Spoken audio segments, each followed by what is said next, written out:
شعت شموس الهدي بالكلمات فأنارت الأفهام بالآيات.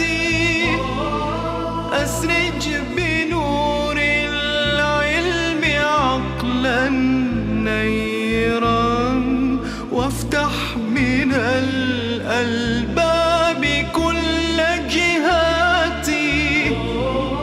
فالكنز علمك حين تنفقه زكاة، والمال لا يزكو بلا نفقات. بين الظلام وبين نور مشرق هدي ينير الدرب بالومضات. بسم الله الرحمن الرحيم. الحمد لله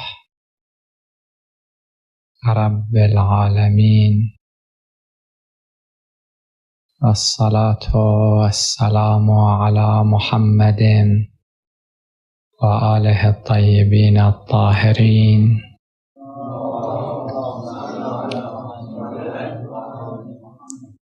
ولعنة الله على أعدائهم أجمعين إلى يوم الدين.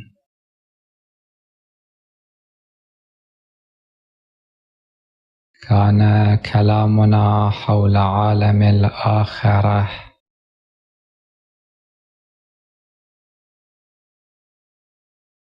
وحديثنا في هذه الليلة يدور بإذن الله تعالى تحت عنوان انكشاف الحجب.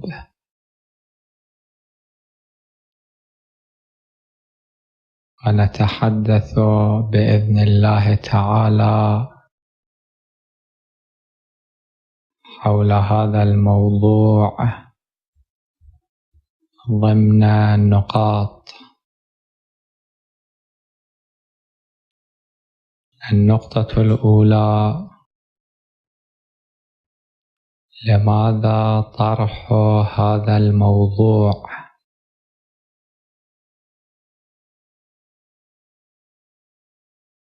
النقطة الثانية: مضمون الفكرة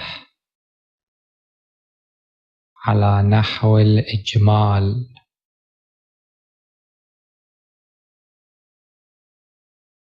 البحث الثالث: الفرق بين فكرة انكشاف الحجب ونظرية تجسيد الأعمال.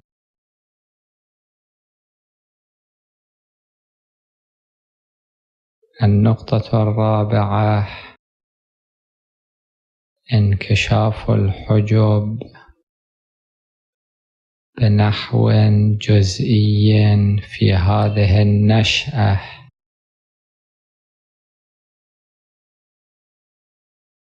البحث الخامس: بعض الروايات الواردة في هذا المجال.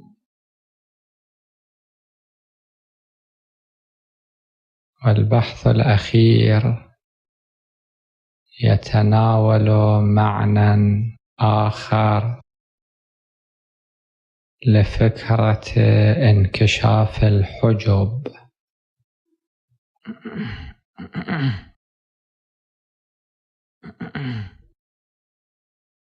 أما البحث الأول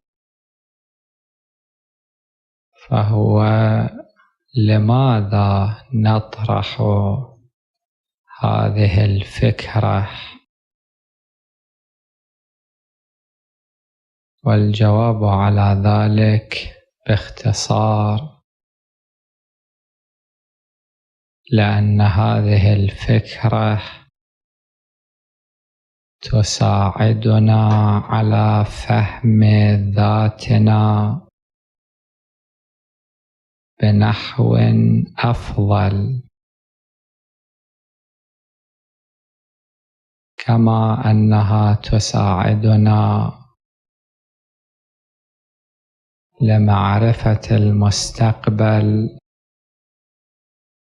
الذي ينتظرنا في العالم الجديد، يعني عالم الآخرة.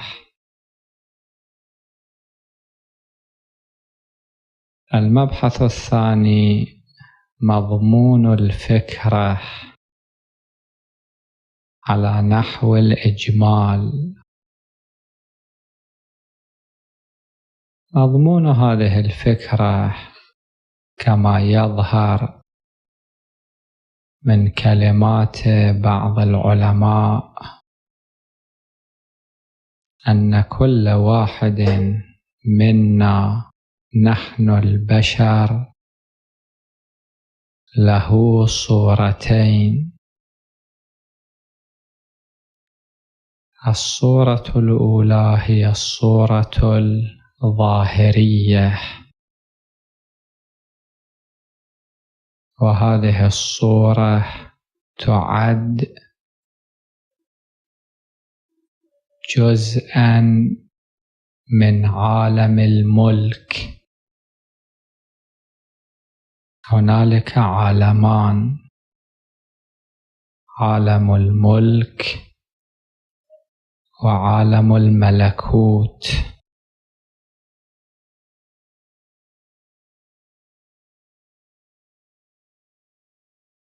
ربما تكون النسبة فيما بين العالمين هي نسبة التباين، وربما يكون عالم الملكوت أعم من عالم الملك، يعني يشمل عالم الملك ويشمل غيره. على كل حال هنالك صورة ظاهرية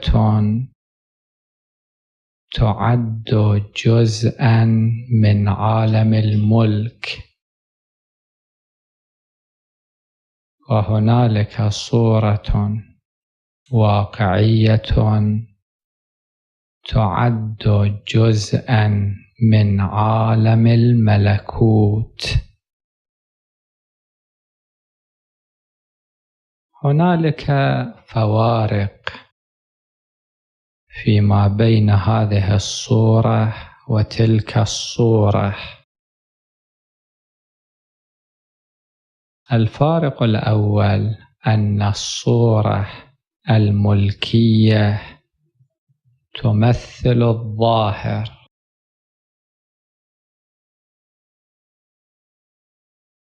ولكن هذه الصورة الظاهرية لا تمثل كامل الحقيقة. هذا الشخص الذي يمشي في الشارع وترونه مكوناً على هذه الهيئة المعينة، هذه الهيئة المعينة لا تمثل كامل الحقيقة، وإنما هنالك حقيقة وواقعية أخرى تكمن خلف هذا الظاهر. فالصورة الملكية تمثل الظاهر، والصورة الملكوتية تمثل الباطن. هذا هو الفارق الأول. الفارق الثاني أن الصورة الملكية مشتركة، جميع البشر يشتركون في هذه الصورة، المؤمنون والمنافقون والكافرون، الأخيار والأشرار. ولكن الصورة الملكوتية يتميز فيها بعض الأفراد عن البعض الآخر. الفارق الثالث أن الصورة الملكية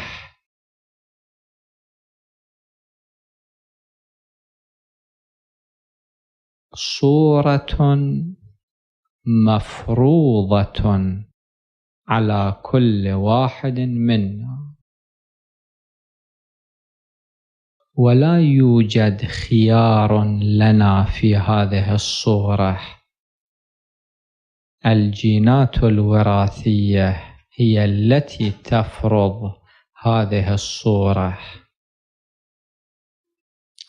بينما الصورة الملكوتية صورة اختيارية.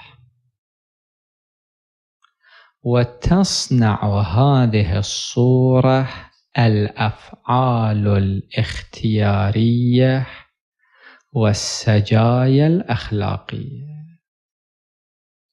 الأفعال التي يفعلها الفرد، الصفات الباطنية التي يملكها،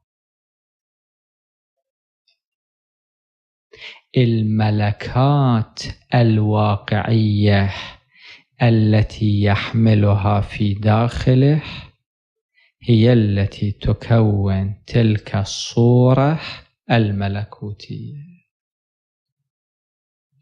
هذا هو الفارق الثالث. إحنا عالم الدنيا عالم الاختلاط، الكذب يختلط بالصدق، الحقيقة تختلط مع الخيال، الواقعيات تختلط مع الأوهام. ولكن نشأة الآخرة نشأة حق لا كذب فيها. بعد كذب ماكو في هذه النشأة، بعد وهم ماكو في تلك النشأة. الواقعيات تظهر كاملة.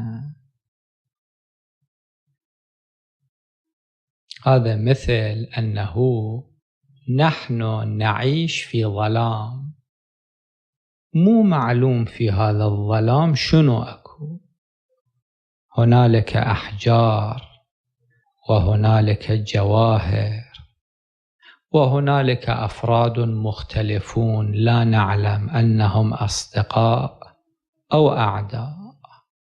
هذا في عالم الظلام. فإذا أضأتم المصباح الكهربائي وإذا بكل شيء يتضح، ويحدث هنالك فصل كامل فيما بين الأشياء. وعلى قول الشاعر في شعر له ما ترجمته: إن نور الفجر هو الذي فصل بين النعجة والخروف. في عالم الظلام ما كان هنالك وضوح، ولكن عندما يشرق الفجر كل شيء يتضح. ذلك العالم عالم الحق، ذلك العالم عالم انكشاف الحقائق، ذلك العالم عالم زوال الحجب. واحد من الأفراد رأى أحد الأموات في عالم الرؤيا، فقال له حدثني عن ذلك العالم. فقال كلاما ترجمته إنه لا أحد يعرف في هذا البحر العميق، لا أحد يميز بين الجوهر والحصى، وأن الجوهر هو الذي يقربك إلى الله سبحانه، أو الحصاة هي التي تقربك إلى الله تعالى. يمكن إحنا تكون عندنا أعمال ضخمة تعبنا عليها، يمكن أعوام نتعب عليها، وعدنا فيها أمل كثير، ولكن عندما نأتي إلى ذلك العالم وقدمنا إلى ما عملوا من عمل فجعلناه هباء منثورا، هذا العمل أي قيمة ما عند الله تعالى.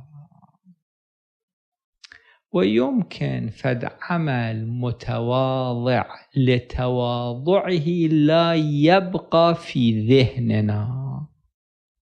يوم من الأيام كنتم على الرصيف وإذا برجل أعمى يريد أن يعبر، ومو من شأنكم ومو من مقامكم كما نتخيل أن تأخذوا بيد هذا الأعمى. أخذتم بيد هذا الأعمى ونقلتموه إلى الجانب الثاني، وإذا بكم تجدون أن هذا العمل في عالم الآخرة له كل القيمة عند الله. على كل حال هذه النشأة نشأة الاختلاط، ولكن تلك النشأة هي نشأة الحق التي لا باطل فيها.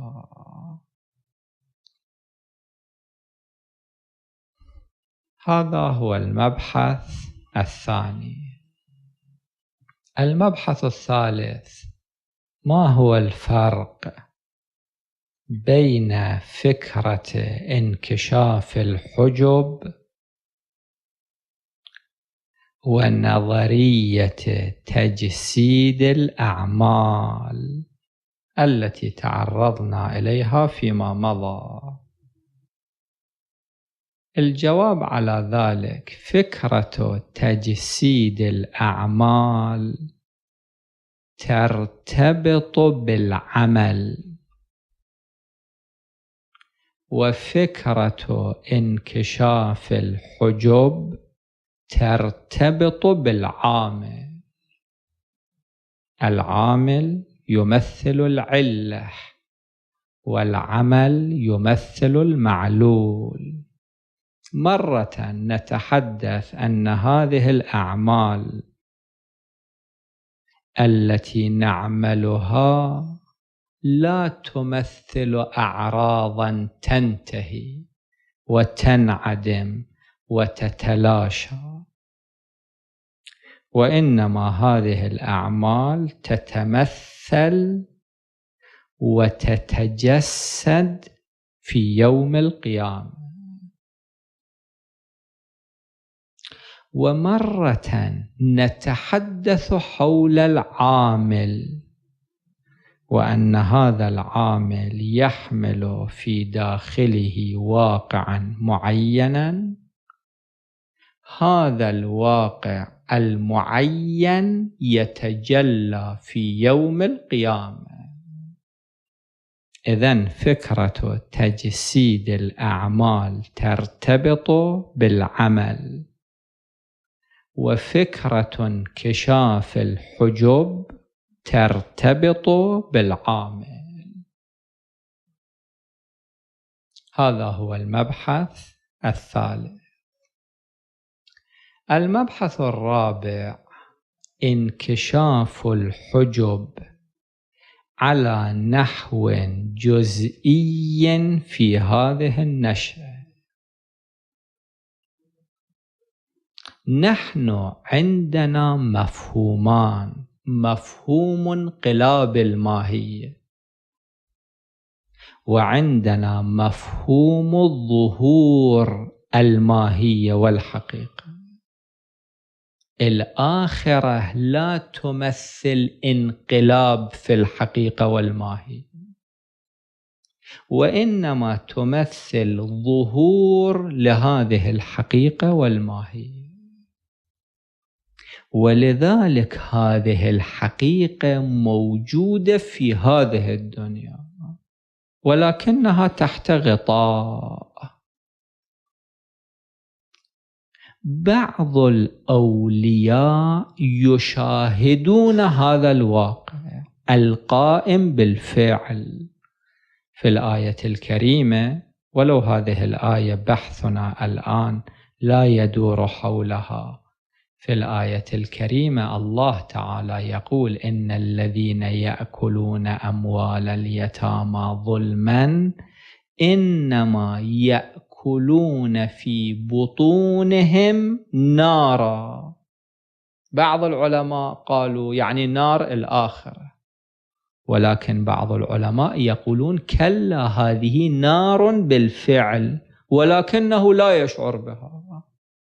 كيف تكون نارا وهو لا يشعر بها؟ مثل واحد مشلول فاقد للإحساس البدني، يخلي إيده على النار ولا يشعر بذلك. فهذه نار واقعية ولكنه لا يتمكن أن يشعر بها. الأطعمة المحرمة في قضايا متعددة أولياء الله تعالى ينظرون إليها كعقارب وحيات واقعية.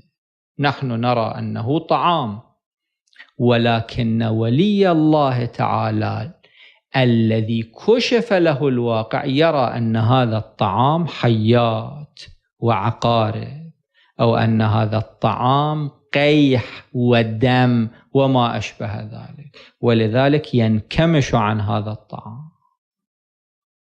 فهذه الحقيقة موجودة بالفعل، ولكن نحن لا نشاهد هذه الحقيقة. هنالك قضيتان في هذا المجال. إحدى القضيتين أنه رجل يبدو أن هذا الرجل كان له نوع من القابلية. هذه الحقائق لا تكشف لكل أحد. هنالك أفراد معينون أحيانا تكشف لهم واقعيات معينة، واقعيات كونية. ومن الخطأ أنه واحد يجي ويفرض إحساس على الواقعية، يقول ما لا أحس به فلا واقعية له. هذا النوع من الأنانية، نوع من قصور الفكر، أنه واحد يفرض إدراك على الواقعية ويجعل الواقعية خاضعة لإدراك. على كل حال يبدو أن هذا الرجل كان له نوع من الارتباط بالواقعيات، أو أنه شاء الله تعالى أن يكشف له جانب من هذه الواقعية. يقول هذا الرجل: كنت في مكان مليء، وكنت منتحيا جانبا أفكر. جيد واحد بين فترة وأخرى يفكر أنه إلى أين يسير وما هو المصير، لأن أحيانا واحد في زحام الحياة يغفل. أكو مثال يقولون تحجبه الأشجار عن الغابة، يشوف هذه الشجرة ولكن لا يرى المجموع، النتيجة. إحنا نلتهي بما حولنا وننشغل من أن نفتح عيننا في الصباح إلى أن نغمضها في المساء، ولكن النتيجة إلى وين دا نتحرك، ماذا نعمل؟ هذا يحتاج إلى فترات واحد يفكر في ذاته. يقول كنت جالسا جانبا أفكر وإذا بي أشاهد انقلاب، تحول. هؤلاء البشر الذين كانوا يملؤون هذا المكان رأيتهم بصور أخرى، ملامح أخرى، مو ملامح آدمية. فتعجبت، ما الذي حدث؟ ما الذي جرى؟ نظرت وإذا بي أرى في خلال هذا الزحام، كان يقول بعضها هيئات بسيطة وبعضها هيئات مركبة من عدة هيئات. فرأيت أنه رجل واحد هو الذي يحمل الملامح البشرية فقط، وهو رجل حلاق. إن الله لا ينظر إلى صوركم وإنما ينظر إلى قلوبكم. حلاق مشغول بعمله ولكنه يحمل صورة بشرية. يقول فبادرت إليه وقلت له هل ترى هذا الانقلاب وهذا التحول؟ وما الذي حدث؟ فيقول المرآة، الحلاقين عندهم مرآة عادة، يقول أخذ المرآة وأعطاني المرآة وقال انظر إلى نفسك. يقول أخذت المرآة ونظرت إلى نفسي وإذا بواحد من هذا الحشد مثلهم، أيضا صورة أخرى غير آدمية. فيقول تأثرت جدا وأخذت هذه المرآة ورميتها على الأرض. فقال لي ذلك الرجل المرآة لا ذنب لها، وإنما يجب عليك أن تصلح نفسك. هذه مثل امرأة قبيحة تقف أمام المرآة فتقول إن صانعي المرايا أخذوا يغشون فيها. الذنب مو في المرآة، الذنب في تلك المرأة.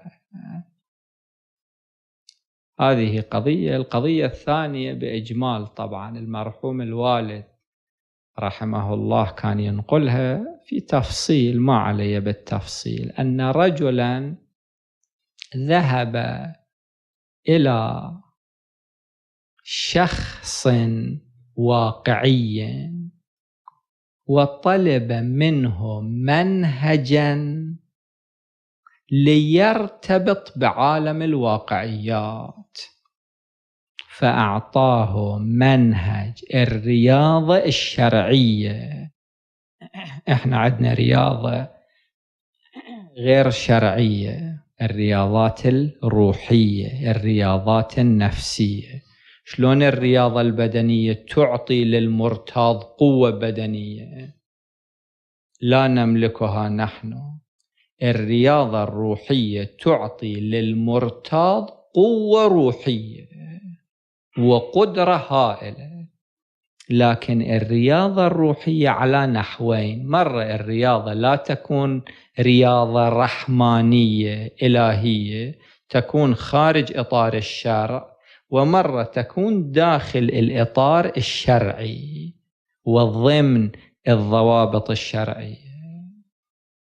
فأعطاه منهج معين، من ضمن هذا المنهج أن لا يأكل اللحم أو لا يشتري شيئا من السوق.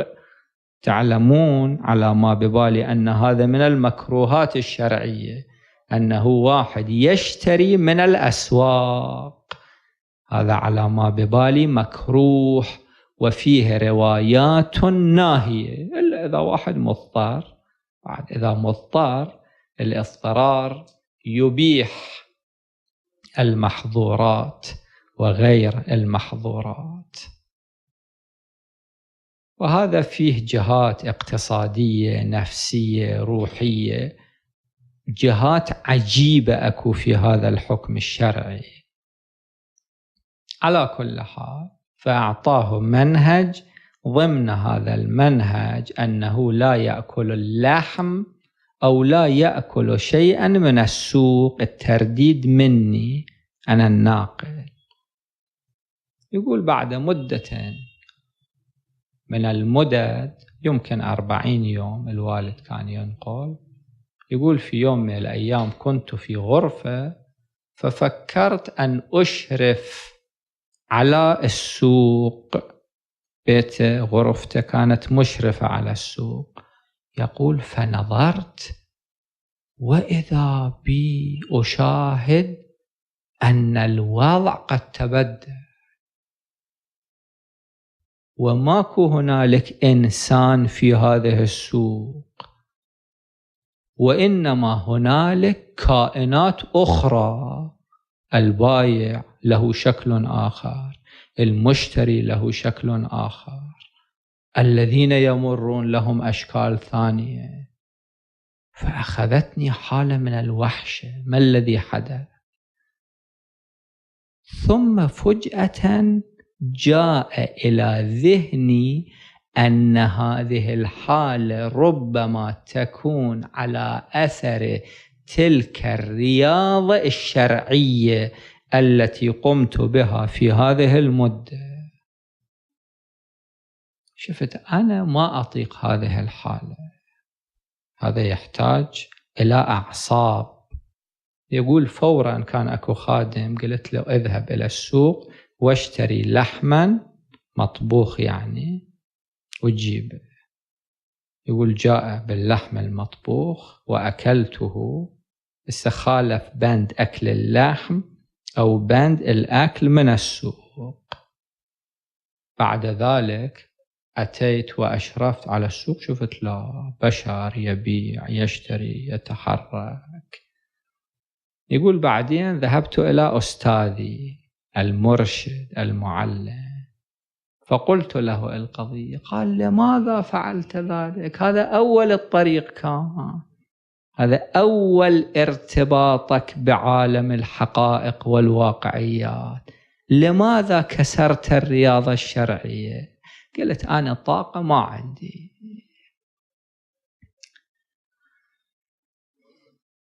نذكر بعض الروايات في البحث الخامس الواردة في هذا المجال التي تؤيد هذه الحقيقة التي ذكرناها كلياً أو جزئياً. بعض هذه الروايات ترتبط بهذه النشأة وبعضها ترتبط بالنشأة الأخرى.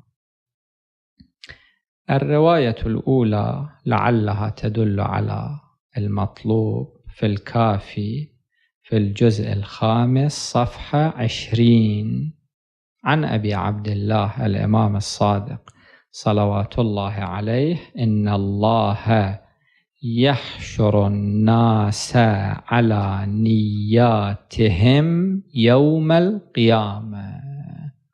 الحشر يكون طبق النية ووفق النية.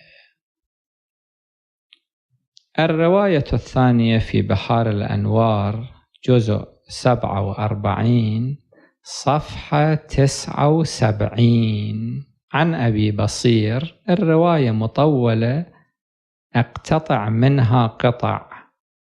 قال الإمام الصادق صلوات الله عليه: يا أبا بصير، إن أكثر من ترى قردة وخنازير. طبعا هذه كلمة مرة ولكنها تعبر عن حقيقة. صدام كمثال، والصداميون الذين عاشوا ذئابا طول عمرهم، هؤلاء ما كانوا بشر. ما هو الفرق بينهم وبين الذئاب؟ بل لعل الذئاب تعتبر أن تشبيه هؤلاء بها هضما في حقها، لأن الذئاب ربما تمشي في الطريق الذي وضعه الله تعالى لها، ما من دابة إلا هو آخذ بناصيتها.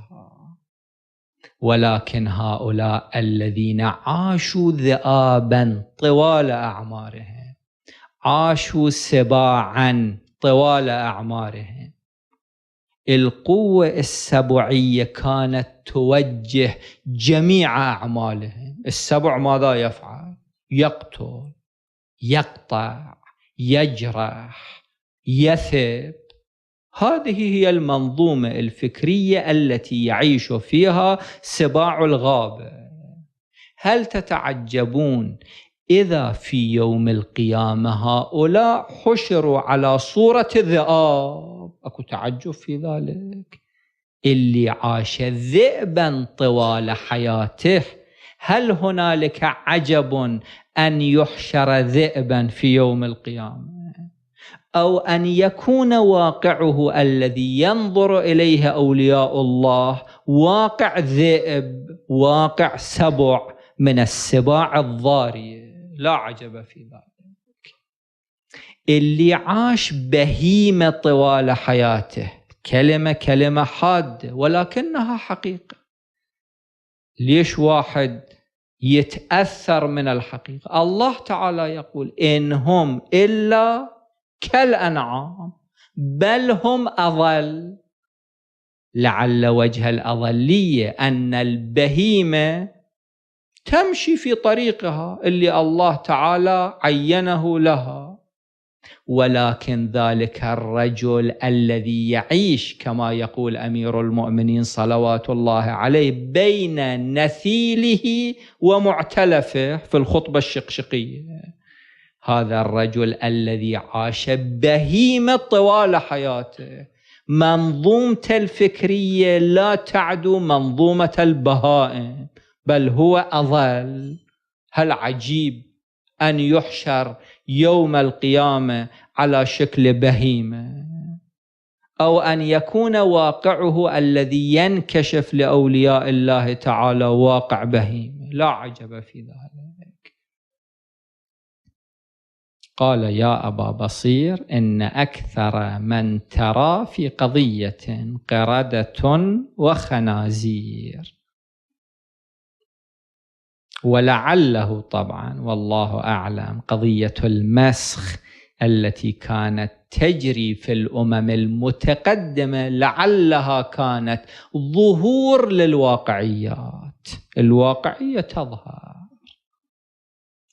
قلت له أرنيهم، قال فتكلم بكلمات ثم أمر يده على بصري فرأيتهم قردة وخنازير فهالني ذلك، ثم أمر يده على بصري فرأيتهم كما كانوا في المرة الأولى.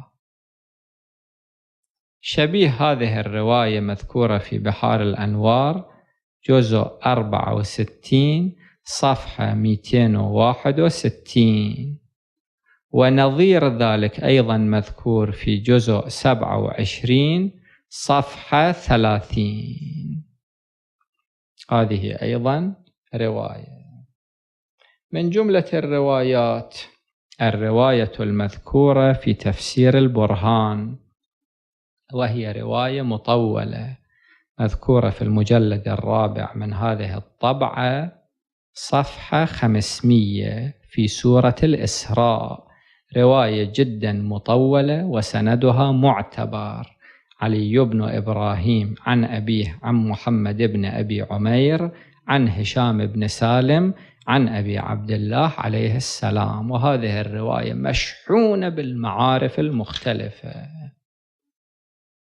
النبي صلى الله عليه وآله طبق هذه الرواية، هذا مقطع من الرواية: ثم مضيت فإذا أنا بأقوام لهم مشافر كمشافر الإبل يقرض اللحم من جنوبهم ويلقى في أفواههم. فقلت: من هؤلاء يا جبرائيل؟ فقال: هؤلاء الهمازون اللمازون. هنالك رواية أخرى نكتفي بها مذكورة في تفسير نور الثقلين من هذه الطبعة المجلد الخامس. هذه الرواية رواها الشيعة والسنة أيضا. أنا رأيت هذه الرواية في تفسير الفخر الرازي أيضا، ومذكورة أيضا في تفسير الزمخشري، ومذكورة في كتب كثيرة هذه الرواية. كان معاذ بن جبل أو معاذ في سفينة البحار، يقول معاذ، جالسا قريبا من رسول الله صلى الله عليه وآله في منزل أبي أيوب الأنصاري، فقال معاذ: يا رسول الله، أرأيت قول الله تعالى يوم ينفخ في الصور في سورة النبأ فتأتون أفواجا؟ أفواج يعني شنو؟ فقال: يا معاذ، سألت عن عظيم من الأمر. ثم أرسل عينيه، لعل المراد بالدموع، ثم قال: يحشر 10 أصناف من أمتي أشتاتا قد ميزهم الله تعالى من المسلمين وبدل صورهم، بعضهم على صورة القردة، وبعضهم على صورة الخنازير، وبعضهم منكسون أرجلهم من فوق ووجوههم من تحت، ثم يسحبون عليها يعني على وجوههم، وبعضهم عمي يترددون، لعل في الآية الكريمة إشارة إلى ذلك: ومن كان في هذه أعمى فهو في الآخرة أعمى، مو يعني أعمى العين، يعني أعمى القلب. وبعضهم صم وبكم لا يعقلون، وبعضهم يمضغون ألسنتهم. الرواية مفصلة، إذا حبيتوا راجعوها. ثم النبي صلى الله عليه وآله يبين أن أي عمل يؤدي إلى هذه النتيجة. ننتهي إلى البحث الأخير، وهو معنى آخر لانكشاف الحجب. الآن نترك هذا البحث الذي ذكرناه جانبا. المعنى الآخر هو الذي يمكن أن تشير إليه الآية الكريمة، قول الله تعالى حيث يقول: يوم تبلى السرائر.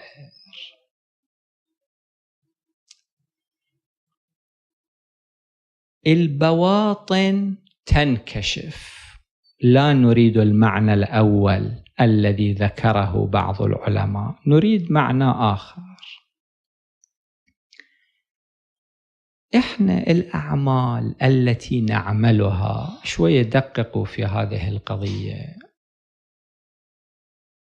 ما هي البواعث إلى هذه الأعمال؟ البواعث المفترضة 3 أنواع. النوع الأول أن تكون البواعث بواعث شهوية.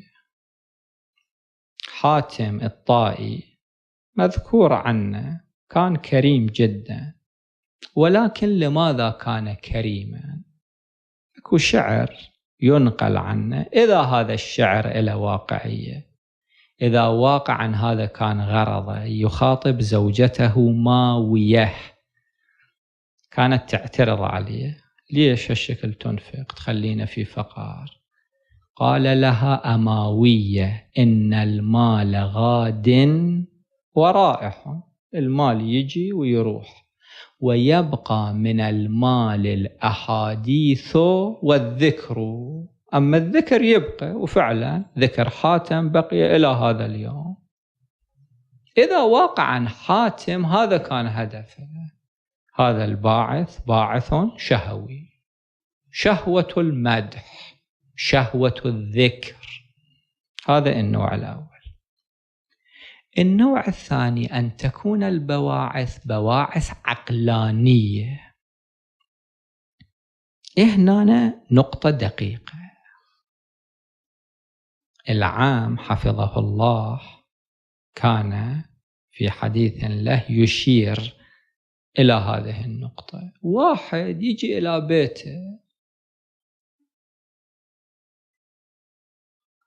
ويتخذ سياسة الحلم في بيته، حليم، زوجته تعترض عليه فيقابلها بصدر رحب، يديرها إدارة جيدة، لا ينتقدها في شيء. ولكن ليش؟ لماذا؟ لأن يفكر أنه أنا رجل عندي شخصية اجتماعية، إذا أتخاشن في البيت هاي زوجتي تروح تفضحني في الملأ.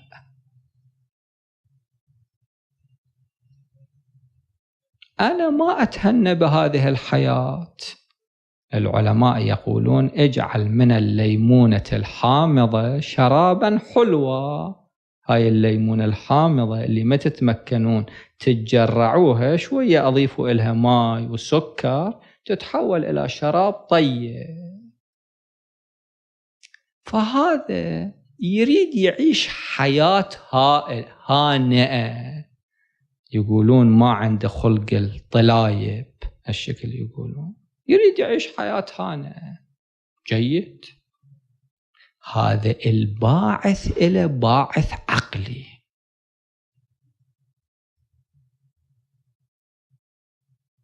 هذا النوع الثاني. ولكن هذا اللي يتعامل بهذا المنطق في عائلته، هل له حق على الله تعالى؟ أنت ماذا كنت تريد؟ كنت تريد حياة هانئة، حصلت الحياة الهانئة. من عمل لي ولغيري وكلته لغيري، حصلت الحياة الهانئة. ما هو حقه على الله تعالى؟ بأي مناسبة يطلب من الله تعالى الأجر والجنة؟ ما إله. النوع الثالث أن يكون الباعث متمحضا في الباعث الإلهي والداعي الإلهي، يعني يداري زوجته لأن الله أمر بذلك لهذه الجهة. هذا هو النوع الثالث. إحنا في كثير من الأحيان إذا لم يختلط الباعث الشهوي بالباعث الإلهي، ولكن يختلط الباعث العقلي بالباعث الإلهي، وهذه قضية دقيقة. إحنا يجب أن نفكر لماذا نعمل هذه الأعمال. عندما أصل الرحم لماذا؟ لأن الله أمر بذلك، أو حتى لا يحجون علي يقولون فلان قاطع للرحم. الأشكال واحدة، المظاهر واحدة، ولكن في يوم القيامة تنكشف الحجب بهذا المعنى الثاني. يوم تبلى السرائر، البواطن تظهر بهذا المعنى، فما له من قوة ولا ناصر. كلاهما ذهبا إلى الحج ولكن شتان بين العملين، كلاهما بنيا مسجدا ولكن شتان بين العملين. إحنا يجب علينا في هذه النشأة أن نكشف الحجب عن نوايانا وذواتنا وأعمالنا. ما يقول بعض العلماء يعبر عن هذه الحالة بعملية الاستبطان الذاتي، إنه أنا ليش دا أعمل؟ إلى وين دا أروح؟ وأن إلى ربك المنتهى لولا. الشيخ محمد جواد البلاغي، هذا الرجل العظيم الذي نقل أنه عندما مات النواقيس دقت فرحا بموته، لأنه وضع المسيحية المحرفة في زاوية حرجة بكتبه، ببحوثه، بالمعاناة الطويلة اللي عاناها في حياته لكشف حقيقة المسيحية المحرفة. هذا الرجل ذاكرين في أحواله عندما طبعت كتبه، أنا في مكان ثاني قاري أنه باع بيته لطباعة كتابه. يعني شوفوا حجم المعاناة. هذه الأتعاب كم سنة تعب إلى أن تعلم اللغة الإنجليزية واللغة العبرية وحقق ونقى. أنا المؤلف. كاتبين في بعض الكتب أنه لم يكتب اسمه على كتبه، طبعه بلا اسمه. بينما مؤلف يتعب. طبعا القضية جدا دقيقة، قضية البواعث من أدق القضايا، من أهم مزالق الشيطان. يمكن واحد يخلي اسمه على كتابه أو على مسجده واقعا لله. الله هو ما يتقشمر، إحنا نقدر نقشمر الناس ونقشمر المجتمع، لكن الله ما يتقشمر. الله لا يخدع عن جنته. ليش تخلي اسمك على كتابك؟ ليش؟ عندك باعث إلهي، أكرم وأمن. أما إذا الباعث مو إلهي فهذا الكتاب مو في صراط الله تعالى. يوم القيامة هذه القضايا تظهر واحد واحد. لماذا تخلي اسمك على مسجدك الذي بنيته بكد اليمين وعرق الجبين؟ لله أكرم وأنعم بهذا الباعث. للشهرة إذن ما إلك حق على الله سبحانه وتعالى. المحدث القمي، نختم بهذه القضية رحمة الله عليه، صاحب المفاتيح، عندما كتب كتاب منازل الآخرة، كتاب جدير بالمطالعة، كان أحد الخطباء يأخذ هذا الكتاب منازل الآخرة، يصعد فوق المنبر ويقرأ من هذا الكتاب.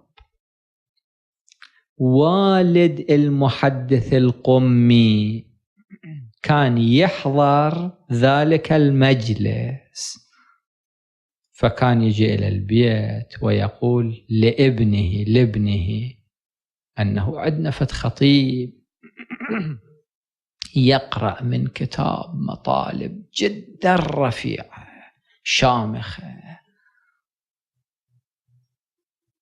ويمكن لعله أنت اكتب مثل هذا الكتاب، لعله هذا المقطع موجود.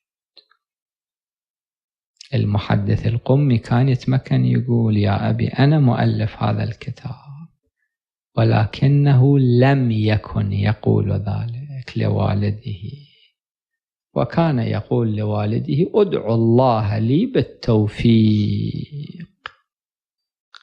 يوم تبلى السرائر، هنالك تظهر الواقعيات، فيجب علينا أن نحاول أن نرى ما هي بواعثنا الحقيقية ونكشف نحن عنها الحجاب قبل أن تكشف أمام الناس في يوم القيامة. نسأل الله سبحانه وتعالى أن ينبهنا من نومة الغافلين. وصلى الله على محمد وآله الطاهرين. شعت شموس الهدي بالكلمات فأنارت الأفهام بالآيات. أسرج بنور العلم عقلا نيرا وافتح من الألباب كل جهاتي.